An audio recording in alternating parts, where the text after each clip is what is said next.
Hello, everybody. Welcome to another episode of the College Football Tailgate. It's me, XFL Jim, joined by the one, the only, Erik, a.k.a. Uncle Rico. What's up, dude? Dude, can I vent for a second? You can vent for as many seconds as you want. We knew it was going to be a rough year in Evanston, but Jesus Christ. You want to talk about a team that literally has no... I don't understand. Now, maybe you can help me out here, Jim, because you know football. Imagine, if you will, you're on the road. It's over 90 degrees. You're not used to playing in this heat. And instead of, you know what, leaning on our veteran our veteran running back, imagine calling 5 straight passes and then just fucking getting out of Dodge and just being just fucked. Imagine that, if you will, Jimbo. It's actually flabbergasting how much they just don't want to run the ball and how little of an offensive identity they have, even with everything going on in Northwestern. I was dumbfounded. I was literally dumbfounded.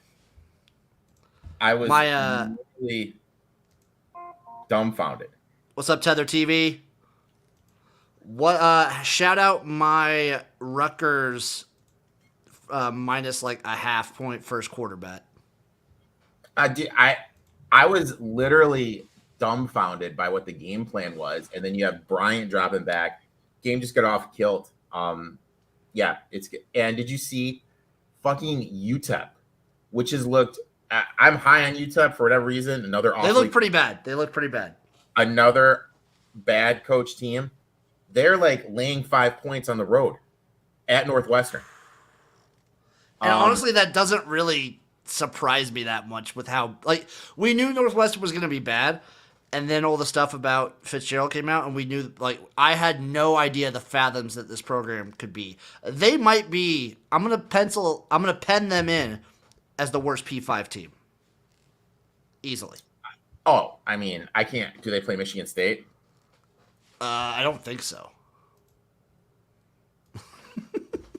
I mean, dude, if they play Michigan State, that is an automatic. Michigan State could lose that game, dude. Hey, Michigan State didn't look that bad week 1, Erik. They didn't look terrible. He looked awful. And the thing is the 3 things that came away from me last night were this. Number 1, Northwestern's offensive coordinator is fucking clueless. That's number 1. Number 2, DJU looked fucking good. He looked good, dude. He looked really good. Granted, San Jose State's defense isn't that much, but he looked efficient in a pro-style offense. Number 3, Florida State's coach, Mike Novell, his main thing was hey, to Keenan Coleman, come to Florida State. You'll be in a better system to showcase you. You'll be with a better quarterback. If Jalen Reed would have been in a better situation, he would have been a first-round draft pick. Coleman looked like a first-round draft pick last night. So, again, it goes back to Mel Tucker is fucking awful. But it all comes back to Mel Tucker being the worst. Mel Tucker is the worst coach in college football. Erik, before we get to the game today, I'm going to put you on the spot a little bit. I want you to pick one loser and one winner of the entire weekend so far. Well, obviously, the winner is Prime. Yeah, the winner's Dion. I think everyone's going to say the winner is Dion. Yeah, the winner's Dion. If you have to not bet Dion, you have to go with Texas State. If you say you can't do Dion, you have to go with Texas State. Loser, to me, I'd say Wyoming was also a winner. Oh yeah, Wyoming. Jesus, dude, my boy. That game was great. That game was great. Big Craig ATS never disappoints, dude. Who's your biggest loser? Baylor by far. Baylor. I when we talked about the TCU game, my comment to you is this: TCU lost a lot.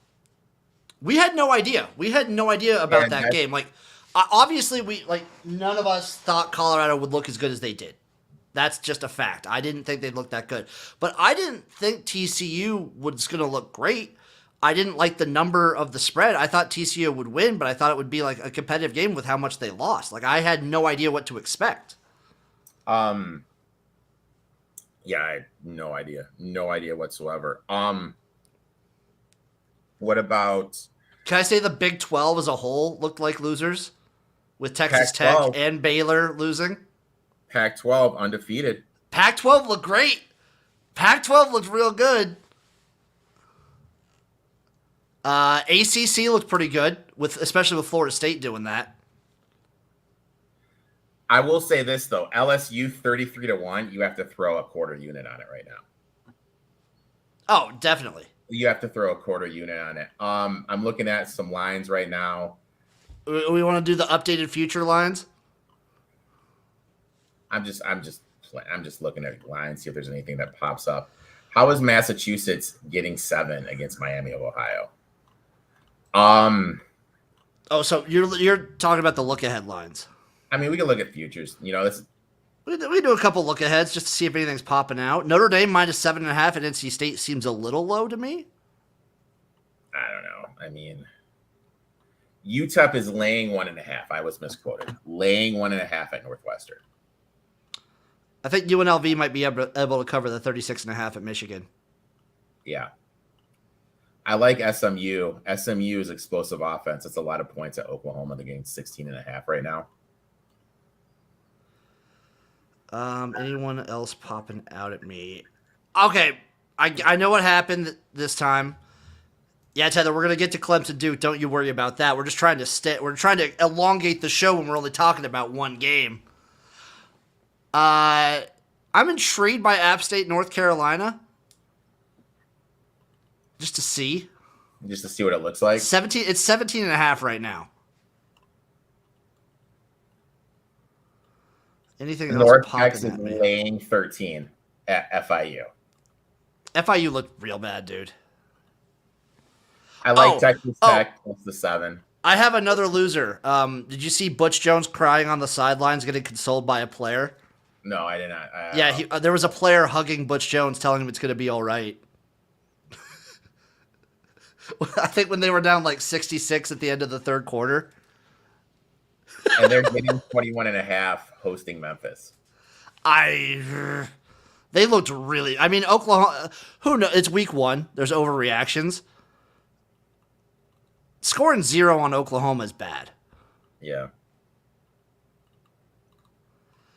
That kind of sticks out. UConn getting 3 at Georgia State. Did you talk about that one already? No. They're getting 3. How about September 16th? Colorado State getting 21 at Colorado. Oh my God, Dave put all the lines out. Colorado State getting 21. These are all against Colorado. Oregon. Oh yeah, he put all the Colorado games out. Colorado getting 13. No, USC laying 13 on the road. ASU getting 4 at home. Stanford laying 16, getting 16. Do I just bet all the fading Colorado plays the rest of the year? Oregon State laying 3. Arizona getting 9.5. Pick them at Washington State. Jesus, dude. Colorado getting 13. We got one game left, man. Yeah, I'm going to get these look-ahead lines. But we got one game on the docket today. We have Clemson Duke. Clemson is a 12-point favorite against Duke. The total is set at 54.5 points. Duke is plus 360 on the money line. Eric, I don't have anything for this game. I'm being 100% straightforward with everybody. Jim, that's utterly disappointing because you know what? I know you do. I have something. I got one play right here. My one play and my race at Del Mar is going off. So if I start going psycho, I apologize. I'm not a Kubnik guy. They're switching to an air raid system. I think he's going to struggle with the switch in the systems. You have to look, was it Ruby's system or was it fact he had an NFL wide receiver, an NFL backup quarterback, and an NFL running back that made the system look so good?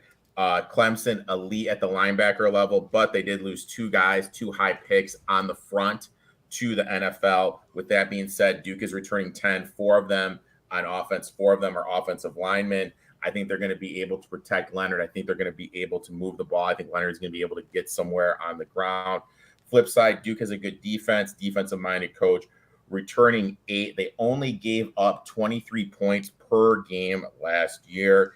I think they're going to be able to keep this defense in check. Sorry, I think the defense is going to keep the offense in check. And I think they're going to be able to keep it within a tutty going into the half. So I absolutely like Duke plus 7.5 for the first half. And so that answers this question right here by C Spear 22. He asked Clemson first half. You know what, dude? Spear needs to grow up. And God damn it, the 12 is going to finish fucking second. Motherfucker, I'm out of the pick 5. Son of a bitch. Well, there's an hour I won't get back. No, I like Duke first half plus 7 here, 7.5. I think they're going to be able to move the ball. They have a defensive-minded coach. Switching systems first game always has me a little leery. I might. I gotta get some play in this game. Give me something. Give me the under 54.5. You know what? Switching offenses, but I still like Clemson's ability on defense. I like their defensive front. I like them being able to keep Duke down. And I am still not sold on Klubnik. I think Klubnik's the reason the game's going to be able to be close, dude. No, I think it'll be close, yeah, but I don't expect a ton of points to be scored, you know? Yeah, I got you. So give me under 54.5. That's my play. I had to get something in on Monday. I like it. I had to get something in. Erik, we're going to be back here doing this again next week. When's the next game? We're back on Sunday, man. Saturday. Not doing anything for the Louisville game. Not doing anything for Louisville Murray State on No. We and will be Friday, back. Friday. Illinois, Kansas, Friday. Yeah, I mean, we'll probably just be back Saturday. Yeah, I think we'll be back Saturday. Just count on us every single Saturday. We'll be back. We will be back Saturday, and then maybe once MACtion starts, you might see us during the week for like some. We'll dabble a little bit. Just a reminder: early start with Vanderbilt and Washington at 10 a.m. Yep, on Saturday. I don't really understand why, but yeah. All right, folks. Thank you for tuning in. This has been the College Football Tailgate Monday show. We had a packed weekend for everybody. Let's get some winners today. Let's do it.